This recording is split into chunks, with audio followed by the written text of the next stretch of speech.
ఈ ప్రభుత్వం హయాంలో వాడు కాదు. ఇక్కడ లోకల్ గా ఆస్తి వివాదాలు లేవు, ఇలాంటి రాజకీయ విభేదాలు లేవు. ఆయన వేరే రాష్ట్రానికి నుంచి వచ్చి ఒక కేసుని, ఒక సెన్సేషనల్ కేసుని సిబిఐ నియామకం ప్రకారం విచారణ జరుపుతూ ఉన్నాడు. ఆయనకి పేయి కృష్ణారెడ్డి మీదో లేకపోతే వైఎస్ రాజశేఖర రెడ్డి సంబంధించినటువంటి జగన్మోహన్ రెడ్డో లేదంటే వైఎస్ఆర్సీపీ నాయకుల మీద ఆయన కక్షాదింపే ఉంటుంది. కాబట్టి కన్స్ట్రక్టివ్ గా ఆయన విచారణ జరుపుతున్నాడు. కాబట్టి ఇంకా దీంట్లో అనేక అంశాలు వెలుగు చూస్తాయి, అనకొండలో బయటకు వస్తారనే ఒక భయం నుంచి ఏ విధంగా అయినా కానీ రామ్ సింగ్ ని భయపెట్టాలని చెప్పేసి తప్పుడు కేసు పెట్టారు. చివరికి భారతదేశ చరిత్రలోనే లేని విధంగా సిబిఐ హైకోర్టును ఆశ్రయించి మేము ఈ రాష్ట్రంలో ఈ కేసులో విచారణ చేయలేకపోతున్నాము, మమ్మల్ని నానా విధాలుగా ఇబ్బంది పెడుతున్నారు, బెదిరిస్తున్నారని వాపోవాల్సిన పరిస్థితి దేశ చరిత్రలో మొట్టమొదటిసారిగా ఆంధ్రప్రదేశ్ వైఎస్ఆర్సీపీ గవర్నమెంట్ లో ఏర్పడిందనే విషయాన్ని ఇక్కడ మనం గమనించాలని. ఇక్కడ ఇంకోటి ఏంటంటే తర్వాత జరిగిన పరిణామాలు. సిబిఐకి విచారణ జరిపామనే వేసావు పిటిషను, నువ్వు అధికారంలోకి వచ్చేందుకు సిబిఐ విచారణ అవసరం లేదన్నావు.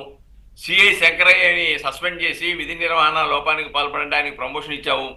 దీంట్లో ముద్దాయిలుగా ఉన్న అవినాష్ రెడ్డిని అరెస్ట్ చేస్తుంటే ఆయనకి సహకరించకుండా సిబిఐకి వ్యతిరేకంగా పెద్ద ఎత్తున అడ్డంకి తగిలావు.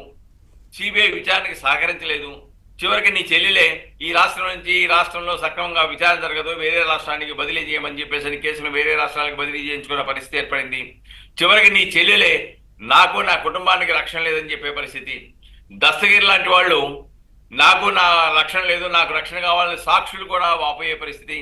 కొంతమంది సాక్షులు అనుమానాస్పదలో మృతి చెందిన సంఘటన. ఇవన్నీ చూసిన తర్వాత చివరికి ఈ యొక్క హాస్పిటల్లో సెంట్రల్ జైల్లో ఎవరైతే శివశంకర్ రెడ్డి కుమారుడు చైతన్య రెడ్డి, ఈయన సెంట్రల్ జైల్లోకి వెళ్ళిపోయి దస్తగిరి అప్రూవల్ గా మారిన దస్తగిరి బ్యారక్ దగ్గరికి వెళ్ళి నీకు 20 కోట్ల రూపాయలు ఇస్తాను, లేకపోతే జాగ్రత్త నువ్వు బతకం అని చెప్పేసి ఆయన హెచ్చరిక జారీ చేయటం.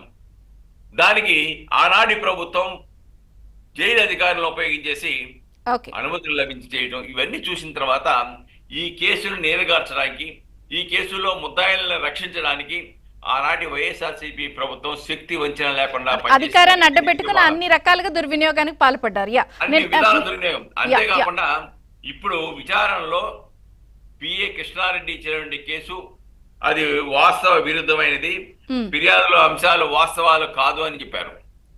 అయితే ఇప్పుడు సుప్రీంకోర్టు ఇవాళ చెప్పేదాని ప్రకారం న్యాయమూర్తి దాన్ని కన్సిడర్ చేసి, ఎందుకంటే సహజంగా ఏంటంటే ఎవరు ప్రైవేట్ కంప్లైంట్ వేసినా కానీ ప్రైవేట్ కంప్లైంట్ విచారణ అనంతరం అది ఫాల్స్ కనుక అయితే ఫాల్స్ అని చెప్పేసి ఫిర్యాదుదారునికి నోటీస్ ఇస్తారు.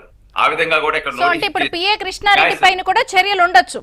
డెఫినెట్ గా తప్పుడు సాక్ష్యం పెట్టేసి ఎదుటి వాళ్ళని నేరాల్లో ఉపయోగించుకోవాలని ఎవరైతే ప్రయత్నం చేశారో, తప్పుడు సాక్ష్యం చెప్పడం, తప్పుడు ఫిర్యాదులు ఇవ్వడం, తద్వారా ఇతరులను ఇబ్బంది పెట్టాలని ప్రయత్నం చేయడం కూడా చట్ట ప్రకారంగా నేరం.